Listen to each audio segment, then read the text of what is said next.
Hello everyone, नमस्कार। स्वागत है आप सभी का आपके अपने यूट्यूब चैनल एमकेएस मिश्रा में। साथियों, आज स्टॉक मार्केट से रिलेटेड टॉपिक 1 की बात करते हैं। अमेरिका बाजार में मजबूती और भारतीय बाजार के लिए क्या संकेत होने वाले हैं। टॉपिक वाइज हम सारी चीज़ें इस वीडियो में कवर करेंगे। क्या क्या नई चीज़ें हो सकती है, ग्लोबल मार्केट कैसा हो सकता है, अमेरिका बाजार में मजबूती होगी तो भारतीय बाजार में बेसिकली क्या संदेश देखने को मिलेगा। डिटेल ये चीज़ें जानेंगे, टॉपिक बेस एक एक चीज़ें। तो वीडियो में पूरा अंत तक बने रहें। चैनल पर नए हैं तो लाइक फॉलो सब्सक्राइब ज़रूर करें। और डिस्क्रिप्शन में और आई बटन पे बहुत सारी वीडियो की लिंक दे दी गई है जो मार्केट में अभी कल परसों से रिलेटेड अपडेटेड न्यू वीडियो है, तो उसको वॉच करना बिल्कुल मत भूलें, उसको वॉच ज़रूर करें। तो चलिए शुरू करते हैं दोस्तों। सबसे पहले अमेरिका बाजार में अच्छी तेजी देखने को मिली है। ग्रो डाउन जोन लगभग 350 अंकों की मजबूती के साथ ट्रेड कर रहा है, जबकि नैस्डैक में लगभग 2 से 2.5% तक की ओर तेजी देखने को मिली है। यहाँ सबसे महत्वपूर्ण बात समझना ये ज़रूरी है कि पिछले कई हफ्तों में शुक्रवार का दिन बाजार के लिए काफ़ी संवेदनशील माना जा रहा था, क्योंकि शुक्रवार रात से लेकर रविवार तक अमेरिका ईरान युद्ध से जुड़ी कोई ना कोई खबर सामने आती ही जा रही थी। सोमवार जो है वो बाजार पूरी तरीके से अलग दिशा में खुला था और जा सकता है, लेकिन अब तक की स्थिति कुछ अलग है। हालांकि समझौते के तनाव में कमी के बाद पहला ऐसा शुक्रवार हो सकता है जहां बाजार अपेक्षाकृत शांत माहौल में प्रतिक्रिया दे। इसलिए निवेशकों की नज़र इस बात पर रहेगी कि शुक्रवार के दूसरे सत्र में बाजार का व्यवहार कैसा था। इसी के साथ बात करते हैं टॉपिक नंबर 2 की। आईटी सेक्टर पर दबाव क्यों बढ़ता जा रहा है। काफ़ी मोस्ट टॉपिक है कि देखते देखते इस समय आईटी सेक्टर जो है उस पर दबाव क्यों बढ़ रहा है। तो बात करते हैं एडीआर यानी कि अमेरिकन डेप्लोस्टोरी और रिसिप्ट की। तो इन्फोसिस और विप्रो के एडीआर में सबसे बड़ी गिरावट देखने को मिली है। विप्रो का एडीआर लगभग 6 से 7% नीचे चला गया है, जबकि इन्फोसिस में जो एडीआर है वो लगभग 8% से अधिक की कमजोरी दिखाई दे रही है। पिछले मुख्य कारण एंसर के नतीजे आए हैं। एंसर की रेवेन्यू ग्रोथ बाजार की उम्मीदों के अनुरूप नहीं थी। इसके अलावा कंपनी के अगले क्वार्टर के लिए कमज़ोर गाइडलाइंस जारी की गई है। दुनिया की सबसे बड़ी आईटी कंपनी कमज़ोर संकेत देती है तो उसका असर पूरे आईटी सेक्टर में दिखाई देखने को मिलता है। यही कारण है कि भारतीय आईटी कंपनियों में बड़ा दबाव देखने की संभावना बढ़ जाती है। ठीक है ना। इसी प्रकार जैसे कि जब बड़े सेक्टर में बेसिकली कमज़ोरी देखने को मिलती है तो जो अपने सेक्टर हैं यानी कि भारतीय कंपनियां हैं उनमें भी बहुत सारी कमज़ोरी देखने को मिलती है। उनका असर मार्केट में होता है, ठीक है ना, उनके शेयर पे होता है। जैसे कि विप्रो का देखा कि हमने 6 से 7% नीचे गिर गया, और इसी प्रकार इन्फोसिस का जो शेयर है वो लगभग 8% नीचे की कमजोरी दिखाई दे रही है उसके शेयर में। इसी के साथ मुख्य कारण जो बनते हैं कंपनी में, तो भारतीय बाजार जो है वो आईटी सेक्टर में बेसिकली नीचे चला जाता है। अब बात करते हैं गिफ्ट निफ्टी में कमजोरी और बाजार की चुनौती। लगभग दोस्तों गिफ्ट निफ्टी में लगभग 150 अंकों की कमजोरी दिखाई दे रही है। कुछ समय पहले तक बाजार के सामने सबसे बड़ी चिंता क्रूड ऑयल और युद्ध से बड़ी जुड़ी चीज़ें थी, लेकिन जैसे ही क्रूड ऑयल की कीमतों में $70 से $75 की रेंज वापस आई, बाजार को थोड़ी राहत मिली। अब एक नया दबाव आईटी सेक्टर के रूप में हमें देखने को आया है। यही बाजार की वास्तविक प्रकृति है, यानी कि जब तक एक जोखिम कम होता है तो दूसरा जोखिम सामने आ जाता है। इसलिए निवेशकों को हमेशा कई चीज़ों और कई मोर्चों पर नज़र रखनी चाहिए। अब इसी के साथ टॉपिक नंबर 4 आ जाता है, वेदांता एल्यूमिनियम क्यों चर्चा में है। अब इस समय आप देख रहे होंगे कि वर्तमान समय में वेदांता और जो एल्यूमिनियम है उसकी बहुत बड़ी चर्चा हो रही है मार्केट में। ठीक है, बात करते हैं वेदांता एल्यूमिनियम की। तो वेदांता समूह की विभिन्न कंपनियों में सबसे अधिक चर्चा वेदांता एल्यूमिनियम को लेकर हो रही है। इसका मुख्य कारण है ब्रोकरेज हाउसेस और बाय रिकमेंडेशन। कोटक सहित कई संस्थानों में वेदांता एल्यूमिनियम को लेकर सकारात्मक राय दी है। जब किसी कंपनी में लगातार सकारात्मक रिपोर्ट और खरीदारी की सिफारिशें आने लगती हैं तो स्वाभाविक रूप से बाजार की चर्चा का केंद्र बन जाता है। ठीक है ना, तो बाजार की चर्चा का स्वाभाविक रूप से केंद्र बन जाता है। हालांकि यहाँ तक एक ऐसा बात याद रखनी चाहिए कि किसी भी ब्रोकरेज और सलाह जो है वो बेसिकली आंखें बंद करके अपनाना चाहिए। अंतिम निर्णय यही है और अपनी रिसर्च में विश्लेषण के आधार को ही लेना चाहिए। ठीक है ना। तो यहाँ तक आ गई बात समझ में। अब चलते हैं वेदांता इंडिया में वेदांता इंडिया में जो है 17% की तेज उछाल जो सामने आई है। तो बात करते हैं बाटा इंडिया की। सामान्य तौर पर बाटा इंडिया का ऐसा स्टॉक नहीं माना जा सकता जिसमें एक दिन में बहुत बड़ी तेजी देखने को मिले, लेकिन हाल ही में इसमें लगभग 17% की जोरदार उछाल देखने को मिली है। इस तेजी के पीछे सबसे बड़ा कारण नया नेतृत्व है। नाई के पूर्व रिटेल हेड संजय राव को बाटा इंडिया का नया सीईओ नियुक्त किया गया है। ये ध्यान रखिएगा, जो वो नाइकी है उसके लिए रियल हेड संजय राव को बाटा इंडिया का नया सीईओ नियुक्त किया गया है। बाजार का मानना है कि जिस व्यक्ति ने नाइक जैसी वैश्विक कंपनी में महत्वपूर्ण जिम्मेदारी संभाली, वह बाटा इंडिया को भी नई दिशा दे सकता है। कई वर्षों में बाटा इंडिया का प्रदर्शन अपेक्षाकृत कमजोर रहा, इसलिए निवेशकों को उम्मीद है कि नया नेतृत्व कंपनी में विकास को गति दे सकती है। यही कारण है कि नेतृत्व परिवर्तन की खबर बेसिकली शेयरों में इतनी बड़ी तेजी देखने को मिली है। अब इस टॉपिक को आप थोड़ा शांति से और बेहतरीन तरीके से समझे कि जैसे नाइकी के पूर्व रिटेलर जो हेड थे वो संजय राव थे। अब वहाँ से उन्होंने वो हटकर बेसिकली बाटा इंडिया का उन्हें नया सीईओ नियुक्त कर दिया गया। जो नाइकी है देखिए कितनी बड़ी कंपनी है। उसी प्रकार अब जैसे कि उनके जो हेड हैं वो बाटा में नियुक्त कर दिए गए, तो बेसिकली उनके नेतृत्व में बाटा भी बहुत बड़ी ग्रोथ कर सकता है जैसे कि नाइकी ने किया है। तो यही मतलब होता है।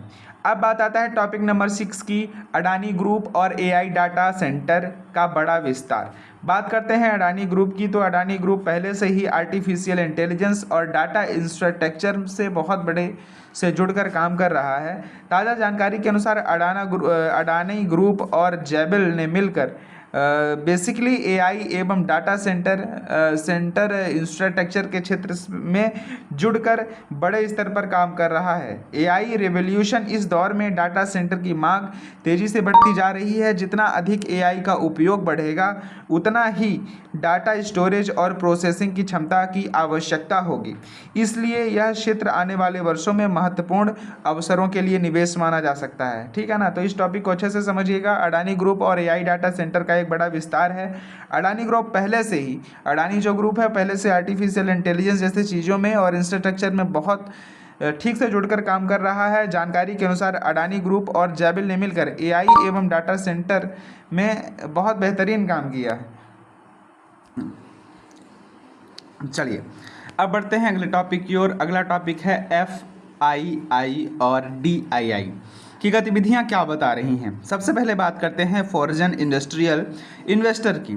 तो डॉक्यूमेंट्री के इंडस्ट्रियल इन्वेस्टर की तो लगभग FII ने लगभग 1000 करोड़ की बिकावली की है और वहीं DII ने लगभग 3500 करोड़ की खरीदारी की है। सबसे सकारात्मक बात यह है कि विदेशी निवेशकों की बिकावली पहले की तुलना में काफ़ी कम हो गई है। कुछ दिनों पहले तक 4000, 5000 और 7000 करोड़ रुपए की बिकावली देखने को मिल रही थी, लेकिन अब यह आंकड़ा काफ़ी कम हो गया है।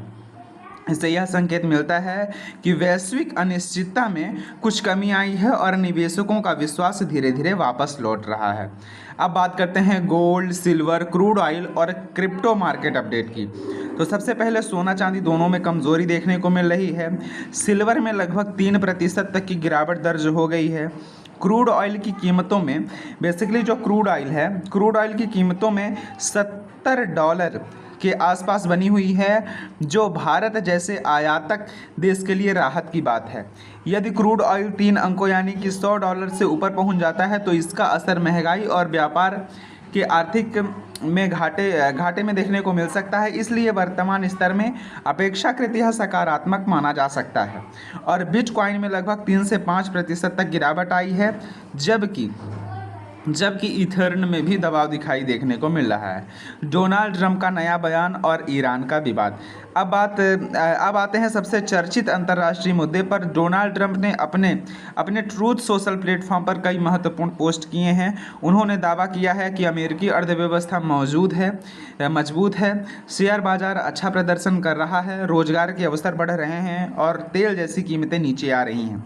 लेकिन सबसे ज़्यादा चर्चा उस बयान से हो रही है जिसमें उन्होंने स्पष्ट रूप से कहा है कि अमेरिका द्वारा ईरान को $300 बिलियन का भुगतान किए जाने की खबर पूरी तरीके से गलत है। ट्रंप ने इसे फेक न्यूज़ बताया है। कुछ रिपोर्ट में दावा किया जा रहा है कि समझौते की शर्तों के तहत ईरान को $300 बिलियन मिलने वाले हैं, लेकिन ट्रंप को सार्वजनिक रूप से इसका खंडन किया है।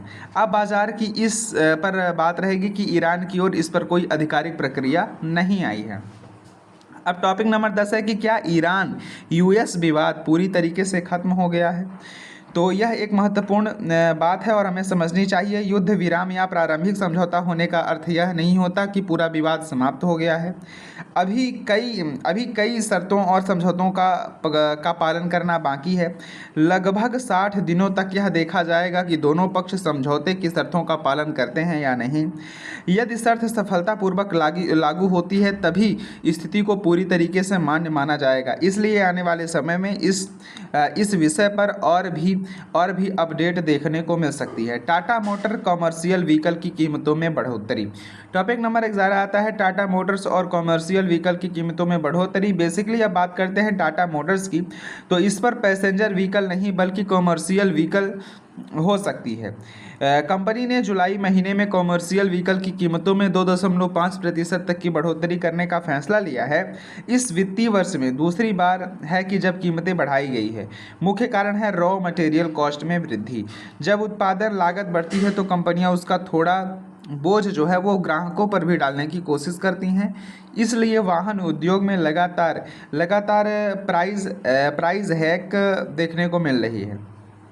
अब है टॉपिक नंबर 12 FSSAI की सख्ती और रेस्टोरेंट सेक्टर। भारत का खाद्य नियामक FSSAI लगातार सख्त होता जा रहा है। खाद्य गुणवत्ता, स्वच्छता और सुरक्षा को लेकर नए नियमों का कड़ाई से पालन किया जा रहा है। इसका सीधा प्रभाव restaurant chains, food delivery platform और फूड प्रोसेसिंग कंपनीज पर पड़ सकता है। इसलिए फूड सेक्टर की कंपनियां आने वाले समय में निवेशकों की नज़र में बनी रह सकती हैं। NSE IPO और सेबी के लिए जैकपॉट ऑक्सपोर्ट्री माना जा सकता है। बात करते हैं NSE IPO से जुड़ी महत्वपूर्ण खबर की। तो NSE में सेबी के वर्षों पहले बहुत कम कीमतों पर निवेश किया था। अब NSE के IPO के बाद उस निवेश का मूल्य हज़ारों करोड़ों रुपए तक पहुंच चुका है। यानी कि सेबी को इस निवेश से असाधारण लाभ मिलने की संभावना है। यहाँ निवेशकों को एक महत्वपूर्ण बात समझनी चाहिए। जब सेबी भविष्य में अपनी हिस्सेदारी का कुछ भाग बेचेगा तब उसके वित्तीय परिणामों में यह लाभ दिखाई देखने को मिलेगा। इसका अर्थ यह नहीं होगा कि बैंक मुख्य व्यवसाय से अचानक वृद्धि हुई है, बल्कि यह एक्सटर्नल गेन होगा जिससे रिजल्ट पढ़ते समय अलग अलग देखना जरूरी हो जाएगा। कई बार निवेशक केवल बढ़ते हुए प्रॉफिट नंबर्स आदि को देखकर उत्साहित हो जाते हैं, जबकि उस पे पीछे ऐसे एक मुश्त लाभ भी शामिल हो सकता है। इसलिए भविष्य में सेबी के नतीजों का विश्लेषण करते समय इस बिंदु को विशेष रूप से ध्यान में रखना चाहिए। आज के बाजार में सबसे महत्वपूर्ण फोकस 3 विषयों पर होगा। पहला IT सेक्टर में दबाव, और दूसरा रिलायंस, एजियम और जियो IPO से जुड़ी संभावित घोषणाएं, तीसरा वैश्विक स्तर पर ईरान US घटनाक्रम और उसका बाहरी प्रभाव। तो ये तीनों बेसिकली निष्कर्ष हैं और तीनों पे बेसिकली ध्यान देना है। तो आज की वीडियो में बस इतना ही। Thank you for watching my video.